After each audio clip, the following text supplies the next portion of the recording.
కుట్రలు కుతంత్రాలు తోడేళ్ళని ఏకమయ్యాయి అంటూ చాలా ఘాటైన విమర్శలు చేస్తున్నారు. దానికి ఏం చెప్తారండి?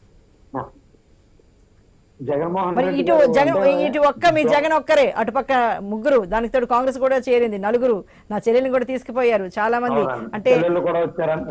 నేను మీరు ఇద్దరు అంటున్నారు. నిజంగానే మరి మీరు అందరూ ఏకమైతే కానీ జగన్మోహన్ రెడ్డి గారిని ఓడించలేమని భయమేనా మరి? అలా కాదండి, అంటే ఒక రాక్షసుడిని అంతమందించడానికి దేవతలందరూ ఏకం అవ్వాలి కదా. ఖచ్చితంగా ఆయన అన్నట్టుగానే ఆయన ఒక నరకాసురుడు అయి ఉండొచ్చు, ఆయన ఒక రావణాసురుడు, ఆయన ఒక భస్మాసురుడు, ఆయన ఒక కంసుడు. అలాంటి ఒక రాక్షసుడిని చంపాలంటే దేవతలు అందరూ ఏకమవుతున్న పరిస్థితులు మన హిందూ ధర్మంలోనే, మన భారతదేశంలోనే మనం కథలుగా చదువుకున్నాం. మనం తెలుసుకున్న పురాణాల్లో కూడా ఉన్నది ఏంటంటే ఒక రాక్షసుని చంపాలంటే మొత్తం అందరూ ఏకమవ్వాల్సిన పరిస్థితి. ఎందుకంటే ఆ రాక్షసుడు కొన్ని శక్తులు ఉన్నాయి కాబట్టి ఆ శక్తులు అరాచక శక్తుల కింద వచ్చి ఆయన ఎవరినంటే వెనకాల నుంచి వచ్చి దాడి చేసిన శక్తులు కూడా ఇవాళ కూడా మీరు మీటింగ్ లో చూస్తే ఆయనకి మీడియా లేదట. సోషల్ మీడియా ఫోన్లు తీసారు అందరూ, మీరు నా సోషల్ మీడియా అంటా ఉన్నాడు. ఆయనకి సాక్షి పేపర్ లేదా, మరి ఇంకా ఆయన ఛానల్ ఏమైపోయింది ఏమో నాకేం అర్థం కావట్లా. అంటే జగన్మోహన్ రెడ్డి గారు ఏంటంటే దొంగతనం చేసేసి బయటకు వచ్చి దొంగ దొంగ దొంగ దొంగ అని బయట వాళ్ళు నడిచేసి అలా ఉంటే నేను నా పనిచేసి వెళ్ళిపోవచ్చు అనే విధంగా ఆయన మాట్లాడుతూ ఉన్నారు. అయితే ఈ విధంగా అంటే ప్రజలు ఇందాక మన సీత గారు చెప్పినట్టుగా ఆంధ్ర రాష్ట్ర ప్రజలు ఏం చిన్నాళ్ళు అమాయకులు ఏం కాదండి, వారు అన్ని గమనిస్తూ ఉన్నారు. అయితే ఎలక్షన్ టైంలో ఆయన చెప్పారు కదా నొక్కడం మేట, ఇప్పుడు ఆయన పేక నొక్కే విధంగా కూడా మేకతో నొక్కుతారు. ఆయన గడ్డి దించే విధంగా ఈ ఆంధ్ర రాష్ట్ర ప్రజలు మేట నొక్కే తీరుతారని మీకు ఇవాళ పూర్వకంగా చెప్తున్నాను. అలాగే ఇక్కడ విషయం ఏంటంటే అండి, ప్రతి ఒక్క సభలో కూడా ఆయన మాట్లాడుతూ అంటే అబద్ధాలనే అంటే గ్లోబల్ ప్రచారం, మా నాయకుడు పవన్ కళ్యాణ్ గారు చెప్పినట్టుగా ఒక గ్లోబల్ ప్రచారం కింద. అంటే నిన్న యాత్రలు ఏమన్నాడు, బాబాయిని చంపేశారు, మా బాబాయిని చంపి నా మీద పెట్టేస్తున్నారు అండి. మరి 4 సంవత్సరాలు ఆయన బాబాయ్ గురించి ఏ రోజు మాట్లాడేది లేదు.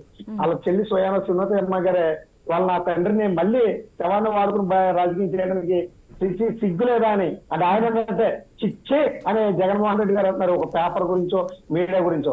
మరి మేము అర్థం చేసుకుంటూ నాకు అర్థం కావట్లేదు.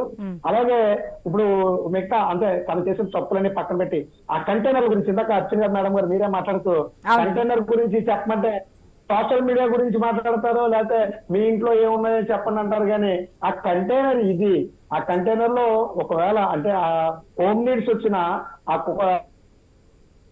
జస్ట్ ప్యాంట్రీ కార్ అంటే మనకి అదే మనం ఫుడ్ అంటే అది just food items and food అంటే ఒక kitchen, pantry car means kitchen కదండి, nothing but kitchen. Pantry car means kitchen అండి. Okay, mobile kitchen suppose. Okay, అంటే మన ప్యాంట్రీ కార్ లో ఏ వస్తువులు ఉంటాయి. మరి ఇన్నాళ్ళు ఆ రాజ సౌధంలో ఆయన ఉన్నటువంటి ఆ బంగ్లాలో కిచెన్ వేర్ ఏమీ లేదా? మరి బయట నుంచి ప్యాకింగ్ తెచ్చుకుని తిన్నాడు ఆయన? చెప్పడానికి కూడా సిగ్గు ఉండాలి కదండి, అని జనం అనుమానిస్తారని కూడా లేదు. నీ ఇంటికి ఒక కంటైనర్ వస్తే నీకు నిజాయితీ ఉంటే నీకు ఒక ఇది ఉంటే చూపించు, తప్పే ఉంది. ఆ కంటైనర్ గురించి ఎందుకంత బాధ? ఆ ప్యాంట్రీ కార్ ఉంది నంద్యాలలో మరి అప్పుడు చంద్రబాబు నాయుడు గారిది అంటే కిచెన్ కూడా అంత ఇందులో ఏముందా అని అన్ని విరగొట్టినవి కూడా మర్చిపోయి అంటే దాన్ని మీరు గుర్తుపెట్టుకొని అందులో ఏముందని చూద్దాం అనుకుంటున్నారా లేకపోతే ఏంటండి?